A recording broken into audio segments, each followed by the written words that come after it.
Stay alert, charge ahead. Carl's name is rising in fame around the school.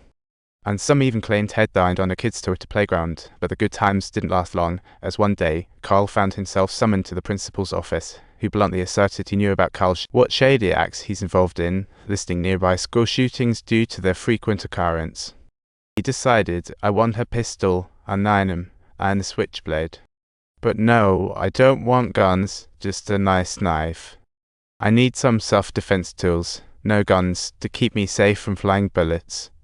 Not only that, a complete stranger of a teacher approached Carl. Still wanted to buy some self-defense gear, and one fateful afternoon, a student knocked over the menu in the cafeteria, causing a stampede of chaos.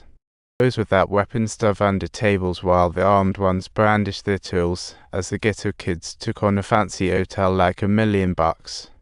Coming from humble beginnings, Carl felt manners alert for the first time, but when he opened their hotel room door, good old Nick was still lounging. Fine dining and beautiful women didn't spark his interest, as Carl glanced anxiously at the gun on the table. Just days ago, they made a fortune selling guns at school.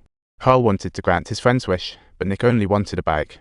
It was a throwback to his childhood, when he'd saved for ages to buy a bike only for his dad to sell it for drugs. Nick burned his father's anger to the ground when he was just 9, as they locked him up and asked, "Are you sick?" "Are you sick?" I said no. I just want my bike, the cool one that looked like my childhood ride. Nick's emotional black hole seemed to finally find a bit of closure, as that little bike became the ride for both Carl and Nick. To protect the new ride, Nick even bought an expensive lock. Wow, did NASA design this thing? Yeah, NASA designed it, but little did they know, just while checking out a house in the rich neighborhood, the bike vanished into only a broken lock lay lifeless on the ground. Carl comforted Nick, saying the money could buy countless ones. Yeah, identical bikes, but Nick retorted, "But your guns, who really knows who took your bike?" To lift his bro spirit, Carl took Nick to the car market. Feeling awkward? Don't want a car? Need an upgrade. It's not just a car, it's a badge of respect. At night, they sat before the car drinking and chatting. Carl said, once we own $1 million, we'll buy a mansion. He'd finally escaped the slums of Southside, but Nick had different dreams. He wanted to buy a piece of land in the country and be a farmer. He disliked dealing with people because they were overly complicated, just like me, but you're different. Alright, but a lot of people get worried, as they daydreamed about their futures. Little did they know, this would be the last time they'd chat about the future. The next day, Nick drove the surrogate to a checkup and suddenly spotted a black kid was riding a bicycle, causing Nick to swerve the car and follow the kid home.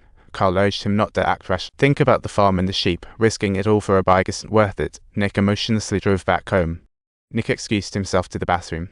Carl didn't care, but seconds later, an engine roared outside. By the time Carl figured it out, Nick had driven off, leaving Carl with no time to prevent the ensuing tragedy. Nick sat silently at the door, while Carl saw a bloody hammer on the ground, and he heard gut-wrenching cries from inside as he stepped into a bloody scene gave him nightmares. Nick urged him to leave, having called the police. He didn't want to implicate Carl. Why?